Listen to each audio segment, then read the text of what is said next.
धर्म और राजनीतिक एक सिक्के के दो पहलू हैं। आप जब से वक्फ बोर्ड में आए हो और अध्यक्ष का बतौर चेयरमैन जब से आपने कार्यकाल संभाला, आपके हर बयान में जो याद आ जाता है, मस्जिद परिसर या मस्जिद के गेट के पास ध्वजारोहण होना चाहिए। ऐसे में तो आगे चल करके आप मस्जिदों को पूरा भगवाकरण पे ले जाओगे। हिंदुस्तान में जो इस्लाम फैलाने का काम किया है ख्वाजा गरीब नवाज मोइनुद्दीन चिश्ती साहब ने, वहाँ पर भगवा चादर चढ़ाई जाती है। कांग्रेस मुसलमानों का आतंकवादीकरण करती है, तो कौन सा मुसलमान को कांग्रेस आतंकवादी बना रही है? अब मस्जिद को राजनीतिक अखाड़ा बना दिए थे। मस्जिद से फतवा निकाला जाता था। देश की सरकार को जालिम सरकार बोला जाता था, जो 7,000 करोड़ के मालिक है और आज 5 लाख रुपए आमदनी ही नहीं है। धर्म और राष्ट्र भारत में दो ऐसे विषय हैं, इस पे जब भी कोई राजनीतिक व्यक्ति कोई वक्तव्य जारी करता है तो अक्सर वो विवाद में आ जाता है। और एक ऐसा ही बात अभी हाल में ही छत्तीसगढ़ में घूम रही है सोशल मीडिया के ऊपर में। नमस्कार, मैं नरेंद्र पांडे CG न्यूज़ पर, और आज जहां आया हूं ये वक्फ बोर्ड का ऑफिस है और यहाँ पे जो अध्यक्ष हैं डॉक्टर सलीम राज, उनका एक स्टेटमेंट घूम रहा है। आपने मेरे ही चैनल पे देखा होगा कि उन्होंने कह दिया कि अब छत्तीसगढ़ के हर मस्जिद में तिरंगा फहराया जाएगा। कुछ लोगों का कहना है कि ये हमारे धार्मिक स्वतंत्रता के ऊपर में चोट पहुंचाई जा रही है। तो कुछ लोग कहते हैं कि राष्ट्र प्रथम है, तो यह उपयुक्त बयान है। सलीम राज जी से बात करते हैं। धार्मिक सत्ता के ऊपर में आप चोट पहुंचा रहे हैं वक्फ बोर्ड के अध्यक्ष होने के नाते। पांडे जी नमस्कार। सबसे पहले धर्म और राजनीतिक एक सिक्के के दो पहलू हैं। बिना धर्म के राजनीतिक नहीं हो सकती और बिना राजनीतिक से धर्म नहीं हो सकता। हमने कोई दिवाली में मस्जिद में दीप जलाने की बात नहीं करी है। राष्ट्रीय पर्व है, भारत के नागरिक है और राष्ट्रीय नागरिकता आपको मिली है तो राष्ट्रीय पर्व मनाने में कोई आपत्ति नहीं होना चाहिए। मैं कोई मस्जिद के मीनार के ऊपर तिरंगा लगाने का नहीं बोला। मस्जिद परिसर या मस्जिद के गेट के पास ध्वजारोहण होना चाहिए। भारत माता की भूमि है और भारत माता की भूमि में राष्ट्रीय ध्वज नहीं फहराया जाएगा तो पाकिस्तान में और अफगानिस्तान में तो नहीं फहराया जाएगा। और उसके बाद भी ईरान में जो मस्जिद है, दुनिया की सबसे बड़ी मस्जिद, उसमें ईरान का राष्ट्रीय ध्वज फहराया जाता है, तो उस समय मुसलमानों को आपत्ति नहीं हुई है। सिर्फ हिंदुस्तान में तकलीफ होती है। हिंदुस्तान में अल्पसंख्यक है और दोयम दर्जा को अपने आप को मानना चाहिए। पहला अधिकार हमारा सनातन धर्म हिंदू भाई का है और दूसरा अधिकार हमारा, क्योंकि हम अल्पसंख्यक हैं। जब बड़े भाई के अधिकार को हम छीनेंगे तो विवाद की स्थिति होगी और बड़ा भाई के कहे अनुसार और बड़े भाई जो बोल रहे हैं उसके अनुसार चलेंगे तो विवाद की स्थिति होना ही नहीं है। कांग्रेस हर जगह इसको राजनीतिक पहलू देखती है और हम सामाजिक समरसता के रूप में काम करते हैं, भाईचारा के रूप में काम। हमने नमाज में पाबंदी नहीं लगाए, कुरान शरीफ में पाबंदी नहीं लगाए। इस्लाम जो कहता है इस्लाम के कहे अनुसार चलो। दुर्भाग्य है कि हिंदुस्तान में मौलाना का इस्लाम चल रहा है और कुरान शरीफ के बताए हुए रास्ते में नहीं चल रहा है। और इसी पे एक बात और आ जाती है, कहते हैं कि आप धीरे धीरे, जो कि आप एक विशेष पार्टी से जुड़े हुए हैं जो भगवादारी रहती है, ऐसे में तो आगे चल करके आप मस्जिदों को पूरा भगवाकरण पे ले जाओगे। देखिए, भगवाकरण भी मुसलमानों को समझना चाहिए। भगवा होता है त्याग का। अफगानिस्तान में हरा झंडा क्यों लगाया जाता है और हिंदुस्तान में भगवा झंडा क्यों लगाया जाता है? क्योंकि सऊदी अरबिया में वहाँ पर कुछ था ही नहीं, पूरा रेगिस्तानी एरिया था, तो भगवा ध्वज दिखेगा नहीं। इसलिए वहाँ पर दूर से देखेंगे, हरा झंडा लगा दिया जाए तो दूर से लोग पहचान जाएंगे कि ये स्थान है। हिंदुस्तान में इतनी हरियाली थी कि यहाँ पर हरा ध्वज लगाते तो दिखता ही नहीं, इसलिए भगवा ध्वज लगाया गया।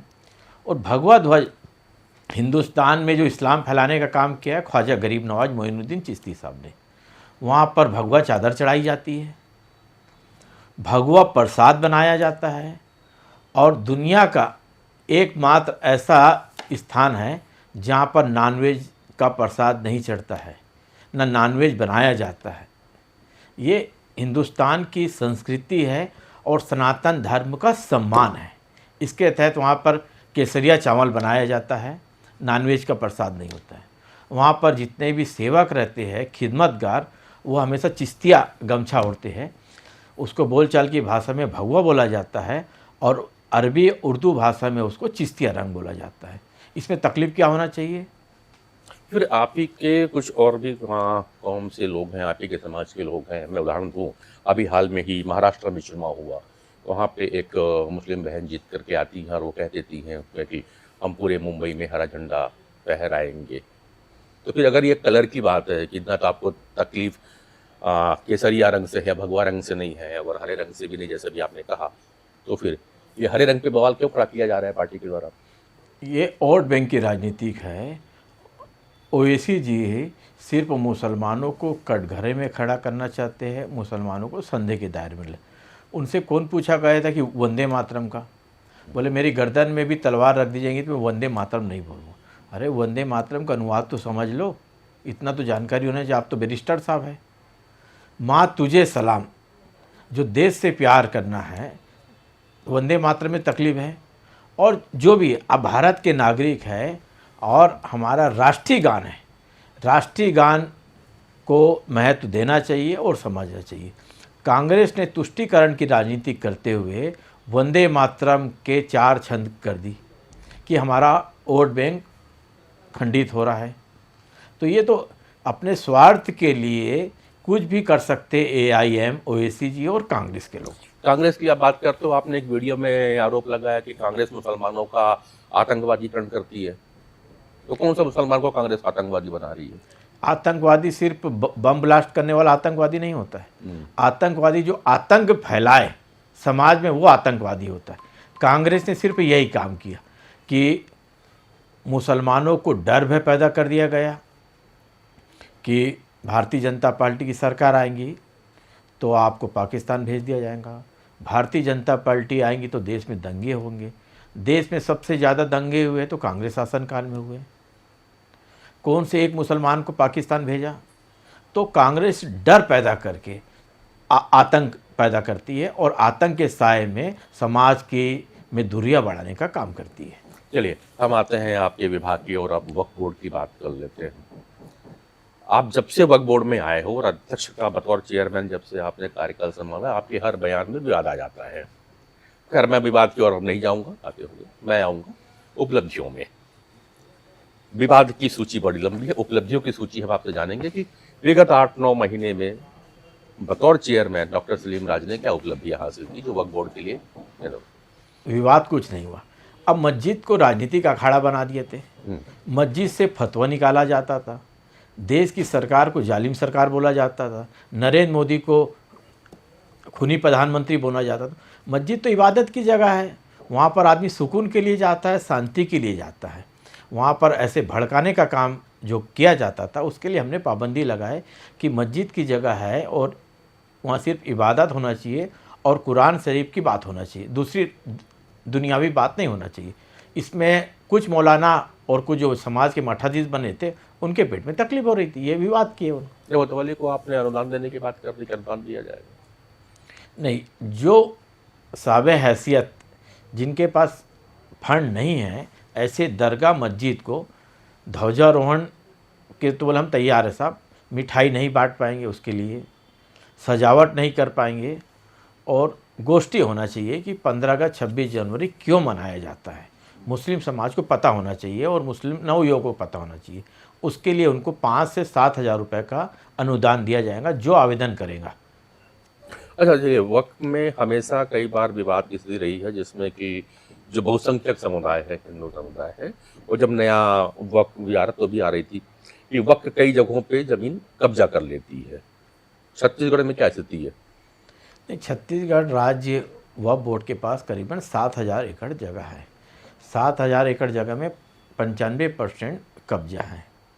अब चूँकि पहले मुग़ल शासन था, मालगुजारी थी, छत्तीसगढ़ में यहाँ के मालगुजार अकबर खान थे, उनके द्वारा डोनेट की गई है।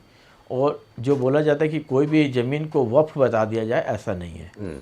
पहले वक्फ के लिए रजिस्ट्री चाहिए, रजिस्ट्री के बाद आवेदन करेगा, कलेक्टर के माध्यम से वो ऑर्डर करेंगे, उसके बाद वक्फ रिकॉर्ड में चढ़ती है, उसके बाद वो वक्फ प्रॉपर्टी कहलाती है। वक्फ बोर्ड का जनरली होता है कि जो भी आय आती है उस संपत्ति से आप उसे ईदगाह में और कब्रिस्तान की दीवारों को बनाने इन सब चीज़ों में आप पैसे देते हैं, खर्च वहाँ दिखाते हैं। मेरा भी प्रश्न ये भी रहेगा क्योंकि जब आप इतने सारी क्रिएटिविटी उठा रहे हो तो वक्त से जो आय की संबंधी उसमें कुछ क्रिएटिविटी और भी आएगी, खास करके उनकी बड़ी जो गरीब तबका है आपके यहाँ का मुस्लिम परिवार का, उनके बच्चों के लिए कुछ पढ़ाई के लिए, जिस तरह की नरेंद्र मोदी जी कहते हैं कि स्किल डेवलपमेंट भी होना चाहिए, तो क्या बतौर चेयरमैन डॉक्टर सलीम राज ईश्वर भी कुछ प्रयास करने जा रहे हैं क्या? जो नया वक्फ बिल आया है मुस्लिम समाज की तरक्की का है, मुस्लिम समाज को शिक्षित करने का और मुस्लिम समाज को उन्नत मुसलमान बनाने का आया है। गरीबों का हक गरीबों को कैसा मिले इसके लिए नया वक्फ बिल आया है। आज तक वक्फ बोर्ड की आमदनी 5 लाख रुपए भी नहीं है और आज की आमदनी होना चाहिए कम से कम 5 करोड़ रुपए। जो 7,000 करोड़ के मालिक है और आज 5 लाख रुपए आमदनी ही नहीं है, क्योंकि ये ज़मीन में कांग्रेस के तथाकथित मठाधीश लोग कब्जा करके रखे हैं या समाज के कुछ प्रमुख लोग ने कब्जा करके रखा है। गरीबों का हक गरीबों को नहीं मिल पा रहा है, इसलिए नया वक्फ बिल आया है। अब नया वक्फ बिल आने से ये हो जाए कि जो आमदनी बढ़ेगी वो शिक्षा के क्षेत्र में, स्वास्थ्य के क्षेत्र में, तलाक विधवा महिलाओं के बीच में अनुदान देंगे और उनको शिक्षित करने का काम किया जाएगा। तो मित्र, ये थे छत्तीसगढ़ राज्य वक्फ बोर्ड के चेयरपर्सन डॉक्टर सलीम राज, जो कह रहे हैं कि धर्म और राजनीति एक सिक्के के दो पहलू हैं, दोनों साथ साथ चलते हैं। विवाद कहीं कोई भी नहीं है। धर्म का काम धर्म के अंदर होना चाहिए, यानी मस्जिद के अंदर होता है। और मस्जिद के बाहर में यदि राष्ट्र के ध्वजारोहण किया जाता है और मुस्लिम भाई भी आकर के राष्ट्रगान गाते हैं तो इसमें हर्जा क्या है। और वक्फ बोर्ड के बतौर 7,000 करोड़ की संपत्ति का मालिक इतना गरीब क्यों है, इस पे सलीम राज जी कह रहे हैं कि आगे चलकर प्रक्रिया जारी है, इनकम आएगी और उस इनकम को जो गरीब तबका है समाज का, उनके बच्चों के पढ़ाई लिखाई, विधवा जो महिलाएं हैं उनकी उन्नति की ओर लगाया जाएगा। फिर किसी मुद्दे पे बात करूंगा आपके साथ में। फिलहाल अभी नमस्कार। धन्यवाद पांडे जी।